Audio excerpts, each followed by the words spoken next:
வணக்கம் ட்ரேடர்ஸ். இன்னைக்கு நம்ம ப்ரீ மார்க்கெட் ரிப்போர்ட் தான் பார்க்க போறோம். அதாவது என்னன்னா 27ஆம் தேதி நம்மளோட நிஃப்டி 50ல, பேங்க் நிஃப்டில, சென்செக்ஸ், அதே மாரி இந்தியா விக்ஸ் இதுலலாம் என்ன நடந்துச்சு? அதே மாரி யுஎஸ் மார்க்கெட்ல எப்படி மூவ்மெண்ட் ஆயிருக்கு? இதனால நம்ம இந்தியன் மார்க்கெட்ல இன்னைக்கு எப்படி அஃபெக்ட் ஆகும்? அப்படிங்கிற ஒரு விஷயத்த தான் நம்ம பார்க்க போறோம் இந்த வீடியோல. வாங்க நம்ம வீடியோக்குள்ள போலாம். ஸோ நமக்கு நேத்து பார்த்தோம்னா 28ஆம் தேதி கேப் அப் ஓப்பன் ஆச்சு. ஸோ இது நல்ல விஷயம் தான். என்னன்னா, ஏற்கனவே நம்மளோட நிஃப்டி 50 பார்த்தீங்கன்னா 23,000லேருந்து 23,500க்குள்ளேயே இருந்துச்சு. அண்ட் 27ஆம் தேதி என்னாச்சு 24ஆம் தேதி என்னாச்சுன்னா, மார்க்கெட் டவுன்ஃபால் ஆச்சு. அதையே தொடர்ந்து 27ஆம் தேதியும் மார்க்கெட் டவுன்ஃபால் ஆயி பார்த்தீங்கன்னா, அதுலேருந்து லோவர் பேண்டுக்கு வந்துருச்சு. ஸோ இதிலிருந்து தெரியும் உங்களுக்கு நான் சொல்லியிருக்கேன். 22,800 கிராஸ் ஆச்சுன்னா, மார்க்கெட் ரொம்ப கீழ போகும். 22,500 வரைக்கும் போகும். இந்த 22,500, 22,800 அப்படிங்கிறது பார்த்தீங்கன்னா, ஆல்மோஸ்ட் ஒரு 1 வருஷம் 1 வருஷம் இல்ல, ஒரு 8 மாசத்தோட லோவஸ்ட் பாயிண்ட் தான் இது. அதாவது கடந்த ஜூன், ஜூலை மாசம் இந்த 22,800 இருந்துச்சு. நீங்க 1 இயர் சார்ட் எடுத்தா நமக்கு தெரியும். பாருங்க. நம்ம இந்த 1 இயர் சார்ட் எடுத்தா, இப்ப இருக்க மார்க்கெட் லெவல் எங்க இருந்திருக்கு அப்படின்னா, போன ஜூன் 10ஆம் தேதி பக்கம் இருந்திருக்கு. ஸோ, அதனால மார்க்கெட் ஆல்மோஸ்ட் ஒரு லோவஸ்ட் பாயிண்ட்ல தான் இருக்கு. இத தாண்டி மார்க்கெட் கீழ போச்சுன்னா, அடுத்து பார்த்தீங்கன்னா 21,000 வரைக்கும் போயிரும். அது 1 வருஷம் பல லோவஸ்ட் பாயிண்ட் வரைக்கும் போறதுக்கான வாய்ப்பு இருக்கு. இந்த 1 வருஷம்னு சொன்னேன்னா, இங்க பார்த்தீங்கன்னா, இந்த இடத்துல கடந்த பிப்ரவரி மாசம் வரைக்கும் போறதுக்கான வாய்ப்பு இருக்கு. அதனால ஸோ இங்க இருந்து ரெக்கவர் ஆனோம்னா பாருங்க, இந்த இடத்துலேருந்து நம்ம ஹையஸ்ட் பாயிண்ட் போறதுக்கு ஆல்மோஸ்ட் ஒரு 8 மாசம், 7 மாசம் எடுத்திருக்கு.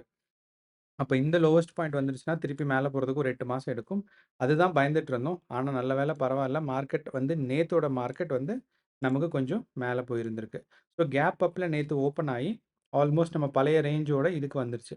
இந்த பாக்ஸ் என்ன அப்படி போட்டிருக்கோம் அப்படின்னா, நம்ம சொல்லியிருந்தோம் மார்க்கெட் கடந்த 13ஆம் தேதியிலிருந்து இந்த ஒரு ரேஞ்சில இருந்துச்சு. 23லிருந்து 23,500க்குள்ள இருந்துச்சு. அதே மாரி இப்போ கொஞ்சம் கம்மியா ஒரு அடுத்த ரேஞ்சில என்டர் ஆயிருக்கு. அதாவது என்னன்னா 22,800 லோவஸ்ட்ல இருந்து 23,000. ஸோ உங்களுக்கு ஃபர்ஸ்ட்டு இந்த பாக்ஸ பிரேக் ஆயி இந்த பிரைஸ் ரேஞ்ச்லேருந்து மேல போகணும். அதுக்கப்புறம் தான் 23,500 பிரைஸ் ரேஞ்ச் பண்ணும். ஸோ டீட்டெயில் அனாலிசிஸ் நம்ம நேத்து குடுத்திருந்தோம். நிஃப்டியோட ஸ்டாப் லாஸ் எங்கெல்லாம் இருக்குன்னு சொல்லி. அதுதான் அது. ஸோ நிஃப்டி பார்த்தீங்கன்னா, இப்ப மேல போச்சுன்னா ஆல்மோஸ்ட் 22 23,200ம் 23,300 வரைக்கும் போறதுக்கான வாய்ப்பு இருக்கு. அண்ட் லோவஸ்ட் பாயிண்ட் நீங்க பார்த்தீங்கன்னா, 22,800 போறதுக்கான வாய்ப்பு இருக்கு. அண்ட் அத தாண்டி கீழ வந்துச்சுன்னா 22,500. ஸோ இதுக்கு நடுவுல பிரைஸ்ல நிக்காது. அண்ட் நம்மளோட இந்த சப்போர்ட் அண்ட் ரெசிஸ்டன்ஸ் ரொம்ப பெர்ஃபெக்ட்டா இருக்கு. என்னன்னா, நம்மளோட பிரெடிக்ஷன் இந்த சப்போர்ட் அண்ட் ரெசிஸ்டன்ஸ்ல பார்க்கும்போது கரெக்ட்டா இருக்கு. ஸோ எனக்கு தெரிஞ்சு இந்த 3 பாயிண்ட்க்குள்ள தான் இருக்கும். அண்ட் இன்னைக்கு மார்க்கெட் நிஃப்டி 50 ஆல்மோஸ்ட் இந்த 23லேருந்து 23,800 ரேஞ்சுக்குள்ள இருக்கிறதுக்கான சான்சஸ் தான் இருக்கு. அதாவது என்னன்னா, நமக்கு கடந்த 10 நாளா ஒரு அக்யூமுலேஷன் ஃபேஸ்ல இருந்துச்சு. அத தாண்டி இப்பயும் அக்யூமுலேஷன் ஃபேஸ்க்கு நிஃப்டி 50 ஸ்டார்ட் ஆயிருச்சு. ஸோ இதுதான் நிஃப்டி 50யோட அனாலிசிஸ். நம்ம அதே மாரி நம்மளோட சென்செக்ஸ் பார்த்தோம். சென்செக்ஸ் பார்த்தாலும் நேத்து லோவஸ்ட்லேருந்து கொஞ்சம் கேப் அப் ஓப்பன் ஆயி மார்க்கெட் மேல போயிருக்கு. ஸோ 76,500 வரைக்கும் போயிருக்கு. அண்ட் இதோட லோவஸ்ட் பாயிண்ட் எங்க இருந்துச்சுன்னு பார்த்தீங்கன்னா, நேத்து ஒரு 1000 பாயிண்ட் கம்மியா 75ஆ இருந்துச்சு. ஸோ அதனால இன்னைக்கும் சென்செக்ஸும் க்ரோ ஆறதுக்கான வாய்ப்புகள் நமக்கு அதிகம். ஸோ இது எல்லாமே இண்டெக்ஸ்ங்கிறனால, ஸோ ஏதாவது ஒண்ணு க்ரோ ஆனா எல்லாமே க்ரோ ஆகும். ஸோ அதே மாரி நமக்கு நேத்து பார்த்தீங்கன்னா, ரிலையன்ஸ் க்ரோ ஆயிருந்திருக்கு. அதே மாரி நம்மளோட அதானியோட ஸ்டாக்ஸ் எல்லாம் க்ரோ ஆயிருந்திருக்கு. ஸோ கேப் அப் ஆயி கொஞ்சம் நமக்கு க்ரோ ஆயிருந்திருக்கு. இது அதானி என்டர்பிரைசஸோடது. அதே மாரி நம்மளோட டாடா ஸ்டீல்ஸ் கொஞ்சம் க்ரோ ஆயிருக்கு. ஸோ ஸோ இந்த Tata Steeles, Reliance and Adani இவங்க 3 பேத்தோட குரோத்தும் தான் நம்மளோட நிஃப்டி 50ல ரிஃப்ளெக்ட் ஆயிருக்கு. அப்போ இன்னைக்கும் இந்த 3 ஸ்டாக்ஸும் சப்போர்ட் ஆச்சுன்னா, திருப்பியும் மார்க்கெட் ஆல்மோஸ்ட் பழைய நிலைமைக்கு போறதுக்கான வாய்ப்பு இருக்கு. பழைய நிலைமைனா 23,500 கிராஸ் பண்ணணும். ஏன்னா இந்த 23,500 கிராஸ் பண்ணா தான் மார்க்கெட் அதுக்கு மேல போகும். இல்லன்னா சைட்வேஸ் அக்யூமுலேஷன் மார்க்கெட் தான் நடந்துட்டு இருக்கு. இந்த அக்யூமுலேஷன் மார்க்கெட் நடந்துட்டு, டக்குன்னு ஒரே வாரத்துல ஒரு 1000 பாயிண்ட், 2000 பாயிண்ட் ஏறுறதுக்கெல்லாம் வாய்ப்பு இருக்கு. ஸோ அதே மாரி நம்மளோட ஐடிசி பார்த்தீங்கன்னா, நேத்து கொஞ்சம் புவரா தான் பெர்ஃபார்ம் பண்ணியிருக்கு. நீங்க பாருங்க 28ஆம் தேதி கேப் டவுனா ஓப்பன் ஆயி, மார்க்கெட் கொஞ்சம் ஐடிசி கீழ வந்திருக்கு. ஸோ 28ஆம் தேதி ஐடிசி டவுன்ஃபால் ஆயிருக்கு. நம்மளோட இன்ஃபோசிஸும் அதே மாரி கொஞ்சம் கேப் அப்ல ஓப்பன் ஆயி, ஆனா அது at the end of the டேல பார்த்தீங்கன்னா, கேப்ப ஃபில் பண்ற மாரி தான் ஆயிருச்சு. மார்க்கெட் க்ரோ ஆகல. விப்ரோவும் அதே தான். பெரிய குரோத் கிடைக்கல விப்ரோக்கு. என்னன்னா டவுன்ஃபால் தான் ஆயிட்டு, ஆல்மோஸ்ட் அத மெயின்டெயின் பண்ணியிருக்கு. ரெக்கவரி ஆக ட்ரை பண்ணியிருக்கு, முடியல. ஸோ இப்ப நம்ம நேத்த பொறுத்தளவு குரோயிங் ஸ்டாக்ஸ்ன்னு பார்த்தீங்கன்னா, நம்மளோட ரிலையன்ஸும், அதானியும் தான் நேத்தோட குரோயிங் ஸ்டாக்ஸ். அண்ட் எந்தெந்த ஸ்டாக்ஸ்லாம் வந்து ஓரளவு டவுன்ஃபால் ஆயிருச்சு அப்படின்னா, விப்ரோவும், இன்ஃபோசிஸும். ஸோ இதுதான் நம்மளோட வாட்ச் லிஸ்ட். உங்களுக்கு வேற ஏதாவது ஒரு அ ஸ்டாக்ஸ் ஸ்பெசிஃபிக்கா அனலைஸ் பண்ணணும்னா கமெண்ட்ல போடுங்க. நான் அனலைஸ் பண்ணி சொல்றேன். அண்ட் நம்மளோட இந்தியாவோட விக்ஸ், இந்தியா விக்ஸ்ன்னு சொல்லுவாங்க. ஸோ அது உங்களுக்கு தெரிஞ்சிருக்கும். இந்த இந்தியா விக்ஸ்னா வாலடைலிட்டி இண்டெக்ஸ். ஸோ இந்த வாலடைலிட்டி இண்டெக்ஸ்ல நேத்து ஃபர்ஸ்ட் கேண்டில் நமக்கு ரொம்ப ரொம்ப முக்கியமான கேண்டில். என்னன்னா நேத்து வந்து ஆல்மோஸ்ட் சைட்வேஸ் தான் மூவ் ஆயிருந்துச்சு இந்த வாலடைலிட்டி இண்டெக்ஸ். ஆனா இந்த ஃபர்ஸ்ட் கேண்டில் நமக்கு ஒரு பெரிய விஷயத்த சொல்லுது. இங்க பார்த்தீங்கன்னா, மேல ஒரு விக் இல்ல. இந்த ஃபர்ஸ்ட் கேண்டில்ல. 2வது இதோட டெயில் வந்து ரொம்ப ஸ்ட்ராங்கா இருக்கு. ஸோ இவ்ளோ தூரம் டெயில் வருது அப்படின்னா, இது வந்து ஒரு அப்நார்மலான கேண்டில். இது சொல்லுது மார்க்கெட்ட எவ்வளவு கீழ இழுத்துட்டு போகணும்னு எக்ஸ்பெக்ட் பண்றாங்க அப்படின்னு. என்னன்னா மார்க்கெட் இந்த இடத்துல ஓப்பன் ஆச்சு. இவ்ளோ தூரம் வாலடைலிட்டி இருந்து, திருப்பி இவ்ளோ தூரம் குறைஞ்சிருக்கு. ஸோ அப்படிங்கும்போது நேத்தோட மார்க்கெட் வந்து பயங்கர இந்த மாரி கேண்டில் நீங்க வந்து எந்த சார்ட்லயும் பார்க்கறது ஈஸி கிடையாது. அந்த மாரி ஒரு கேண்டில் வந்துச்சுன்னா, ஒரு டேஞ்சரஸான ஒரு சிச்சுவேஷன்ல இருக்குன்னு தான் அர்த்தம். 24ஆம் தேதி பாருங்க அதே தான். இப்போ 24ஆம் தேதி என்னன்னா மார்க்கெட் இங்க ஸ்டார்ட் ஆகி, இவ்ளோ தூரம் கீழ போய் மேல வந்திருக்கு. இப்போ 24ஆம் தேதி நமக்கு என்ன நடந்துச்சுன்னு நம்ம பார்க்கலாம் ஒரு தடவ. மொத்தமே இப்போ 24ஆம் தேதி பார்த்தீங்கன்னா, மார்க்கெட் கொஞ்சம் மேல போயிருந்திருக்கு கிரீன் கேண்டில்னால. ஸோ இன்னைக்கும், நேத்தும் அதே மாரி மார்க்கெட் மேல தான் போயிருந்திருக்கு. அது ஓகே தான். ஸோ இப்போ இந்தியா விக்ஸ் பொறுத்தளவு, நமக்கு வந்து இது வந்து ஒரு அப்நார்மல் கேண்டில் நேத்து இருந்துச்சு. ஸோ இன்னைக்கும் அந்த மாரி ஒரு அப்நார்மல் கேண்டில் இருந்துச்சுன்னா, நீங்க கொஞ்சம் பார்த்து ட்ரேட் பண்ணணும்.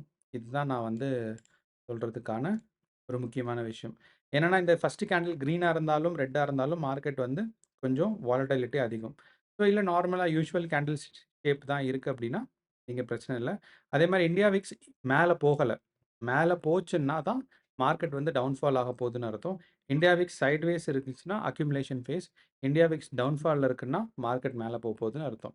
இந்த கோரிலேஷன் வந்து எப்படிங்கிறத நான் நெக்ஸ்ட் வீடியோல எக்ஸ்பிளைன் பண்றேன். ஏன்னா India விக்ஸ்ங்கிறது volatility index.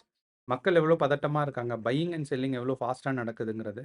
So market மேல போகும் அப்படின்னா, மக்கள் வந்து பதட்டப்பட மாட்டாங்க. மார்க்கெட் கீழ போகுதுன்னா, மக்கள் பதட்டப்படுவாங்க. அதனால இதோட வாலடைலிட்டி இண்டெக்ஸ் வந்து இன்கிரீஸ் ஆகும்.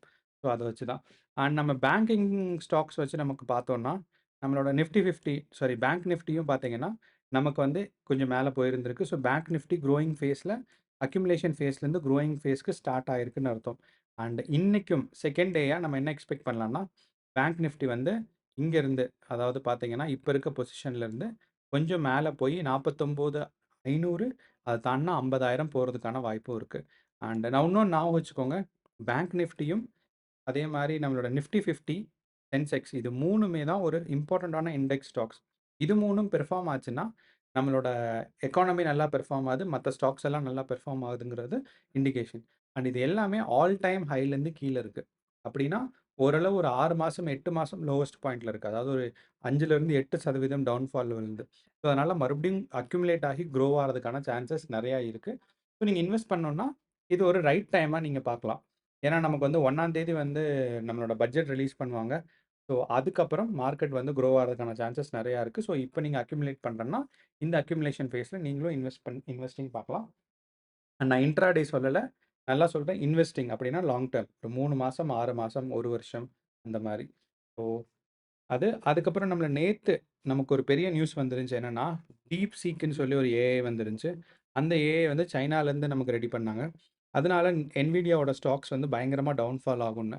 நமக்கு NVIDIAவோட ஸ்டாக்ஸ் முந்தா நேத்து மட்டுமே, ஒரே நாள்ல மட்டுமே ஆல்மோஸ்ட் ஒரு 8% டவுன்ஃபால் ஆயிருந்துச்சு.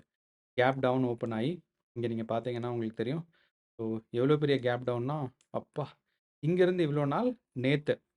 அதே மாரி இன்னைக்கு 27ஆம் தேதி பார்த்தீங்கன்னா, மார்க்கெட் வந்து இந்த இடத்துல தான் ஓப்பன் ஆச்சு. ஸோ டவுன்ஃபால் ஆகல. அண்ட் மார்க்கெட் வந்து கொஞ்சம் ரெக்கவரி ஆக ட்ரை பண்ணிருக்கு. நேத்து எந்த இடத்துல டவுன்ஃபால் ஆச்சோ இது. ஸோ நாளைக்கு NVIDIA க்ரோ ஆச்சுன்னா, யுஎஸ் மார்க்கெட் ஸ்டேபிள் ஆயிருச்சுன்னு அர்த்தம். ஸோ அது ஏன் க்ரோ ஆச்சு அப்டின்னா, NVIDIA தான் ChatGPT வந்து ரொம்ப சப்போர்ட் பண்ணிட்டு இருந்தாங்க. அவங்களுக்கான ப்ராசஸர் எல்லாம் குடுத்துட்டு இருந்தாங்க. ChatGPT ரன் பண்றதுக்கு பயங்கர காசு. ஒரு நாளைக்கு 1 ஹவருக்கு ஒரு சர்ச்க்கு அந்த மாரிலாம் பயங்கர காசு ஆகும். ஆனாலுமே, ஆ நமக்கான சைனா பார்த்தீங்கன்னா, NVIDIA எவ்வளோ டெவலப் பண்ணாங்களோ, ChatGPT, NVIDIAலாம் எவ்வளோ வந்து ஸ்பெண்ட் பண்ணாங்களோ, அதில 10ல 1 பங்குல ChatGPTய விட பெட்டரான ஒரு ஏஐயா கொண்டு வந்துட்டாங்க. ஸோ இது வந்து மார்க்கெட்ட பயங்கரமா அஃபெக்ட் பண்ணுச்சு. அதே மாரி பார்த்தீங்கன்னா, மெட்டா ஸ்டாக்ஸ் வந்து நேத்துமே டவுன்ஃபால் ஆகல. குரோத்ல தான் இருந்துச்சு. அண்ட் இன்னைக்கு வந்து மெட்டா ஸ்டாக்ஸ் மேல போயிருக்கு. ஸோ இது 2மே வந்து என்ன சொல்லுதுன்னா, நம்ம யுஎஸ் மார்க்கெட் ஸ்டேபிள் ஆயிருச்சுன்னு அர்த்தம். ஸோ யுஎஸ் மார்க்கெட் ஸ்டேபிள் ஆனனால இந்தியன் மார்க்கெட் குரோத்துக்கு சான்சஸ் இருக்கு. இது நம்ம கூகுளோடது. கூகுள் நேத்துலேருந்து டவுன்ஃபால் ஆகி இன்னைக்கு அதோட ரெக்கவரி ஆயிட்டு இருக்கு. அண்ட் ஆப்பிள் ஸ்டாக்ஸ் வந்து டவுன்ஃபால் ஆகல. இது செகண்ட் டேயா குரோத்ல இருக்கு. ஸோ செகண்ட் டேயா ஆப்பிளோட ஸ்டாக்ஸ் எவ்வளோன்னு பார்த்தீங்கன்னா, ஆல்மோஸ்ட் ஒரு 7% குரோ ஆயிருந்திருக்கு 2 நாள்ல. அண்ட் ஒரே நாள்ல பார்த்தீங்கன்னா, நமக்கு வந்து நேத்து கேப் அப் ஓப்பன் ஆகி மார்க்கெட் ஆல்மோஸ்ட் ஒரு 5% க்ரோத் இருந்திருக்கு. 4-5%. இதே இது நம்மளோட S&P 50யும் க்ரோ ஆயிருந்திருக்கு. அதே மாரி நம்மளோட டவ் ஜான்ஸோட இண்டஸ்ட்ரியல் ஆவரேஜும் க்ரோ ஆயிருந்திருக்கு. ஸோ இதெல்லாம் நம்மளோட நிஃப்டி 50 அண்ட் பேங்க் நிஃப்டி மாரி யுஎஸ் மார்க்கெட்டோட இது. அதே மாரி நம்ம நாஸ்டாக்கோட 100 இண்டெக்ஸ் இது 3ம் க்ரோ ஆயிருந்திருக்கு. இதெல்லாம் நமக்கு ஒரு நல்ல விஷயம். என்னன்னா, நம்மளோட இந்தியன் ஸ்டாக்ஸ் வந்து இது ஒரு சைக்காலஜி அதே மாதிரி யுஎஸ் மார்க்கெட் வந்து ஒரு வேர்ல்டு எக்கானமி டிட்டர்மைன் பண்ணுறது. அப்போ யுஎஸ் மார்க்கெட் ஸ்டேபிளாக இருக்குது அப்படின்னா வேர்ல்டு எக்கானமி ஸ்டேபிளாக இருக்கிறதுக்கான வாய்ப்பு இருக்குது. அதே மாதிரி ஃபாரின் டைரக்ட் இன்வெஸ்டர்ஸ் இருக்காங்க, ஃபாரின் இன்ஸ்டிடியூஷனல் இன்வெஸ்டர்ஸ் இருக்காங்க. அந்த எஃப்ஐஐஸ் அப்படின்னு சொல்லுவாங்க. அந்த எஃப்ஐஐஸோட மைண்ட் செட்டுமே யுஎஸ் மார்க்கெட்டை டிபெண்ட் பண்ணி இருக்கும். ஸோ அதனால நமக்கு பார்த்தோம்னா நம்ம இந்தியன் மார்க்கெட் இன்னைக்கு க்ரோ ஆகிறதுக்கான சான்சஸ் கொஞ்சம் இருக்குது. கடவுளேன்னு நிஃப்டி 50 வந்து நம்மளோட பட்ஜெட்டுக்கு முன்னாடியே 23,500 கிராஸ் பண்ணிருச்சுன்னா, அதுக்கப்புறம் நமக்கு ஒரு 4 மாதம் 5 மாதத்துக்கு க்ரோத் இருக்கும். ஸோ அதை எக்ஸ்பெக்ட் பண்ணுறோம். அப்படி போச்சுன்னா நமக்கு நல்லது. ஸோ அதே மாதிரி இன்னைக்கு வந்து பார்த்தீங்கன்னா, வெள்ளிக்கிழமை புதன்கிழமை தான். அதனால நமக்கு வந்து எக்ஸ்பைரி கிடையாது. அதனால நீங்க கொஞ்சம் கேர்ஃபுல்லாவே ட்ரேட் பண்ணலாம். ஏன்னா எக்ஸ்பைரி ஆகும்போது நம்மளோட ஆப்ஷனோட பிரைஸ் வாலட்டிலிட்டி அதிகமா இருக்கும். அண்ட் நாளைக்கு நம்ம அடுத்த வீடியோல நிஃப்டி 50 அதே மாரி பேங்க் நிஃப்டியோட அனாலிசிஸ் நம்ம போஸ்ட் மார்க்கெட் ரிப்போர்ட்ல பார்ப்போம். நன்றி, வணக்கம். அதே மாரி உங்களோட இந்த வீடியோ வந்து பிடிச்சிருந்துச்சுன்னா கமெண்ட் பண்ணுங்க, சப்ஸ்கிரைப் பண்ணுங்க, லைக் பண்ணுங்க. வேற ஏதாவது ஸ்டாக் மார்க்கெட் பத்தி தெரிஞ்சுக்கணும்னா கமெண்ட்டும் பண்ணுங்க. அதே மாரி நம்ம நண்பர் ஒருத்தர் கமெண்ட் பண்ணியிருந்தாரு. இதோட டூல்ஸ் எல்லாம் சொல்லுங்க. எப்படி மார்க்கெட்ட கண்டுபிடிக்கிறதுன்னு. ஏன்னா நம்ம வந்து இப்ப சொல்லிட்டு இருக்கிறது வந்து சிம்பிள் மூவிங் ஆவரேஜ் வச்சும், அதே மாரி சப்போர்ட் அண்ட் ரெசிஸ்டன்ஸ் ஸ்பெக்ட்ரம் வச்சு தான். ஸோ அதிலிருந்து நான் ட்ரெண்ட் லைன் அதே மாரி 2, 3 டூல்ஸ் எல்லாம் நான் வந்து தனியா வீடியோ போடுறேன். அவ்வளோதான். நன்றி, வணக்கம்.